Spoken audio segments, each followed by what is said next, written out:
Kawan-kawan pun dah tunggu tu. Aduh, cepat. Hai kawan, selamat pagi.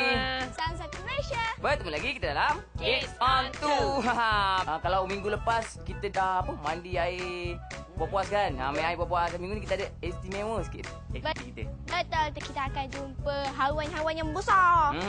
Yang hidup berjuta-juta tahun yang lalu. Betul tu. Betul tu, berjuta-juta tahun. Betul lah. Jadi kawan-kawan, teruskan bersama kami sehingga penghujung rancangan tau. Sekarang ni Jom kita sama-sama saksikan rancangan pertama kita atau segmen pertama kita. Sehat and Kids on 2. silakan. Jom. Boy.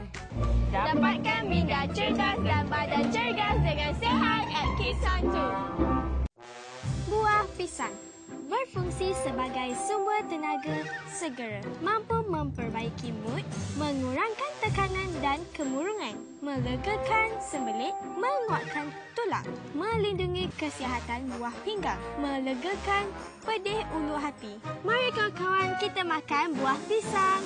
Jadi sekarang ni kawan-kawan saksikan rancangan seterusnya. Kita jumpa di sana nanti ya. Saksikan.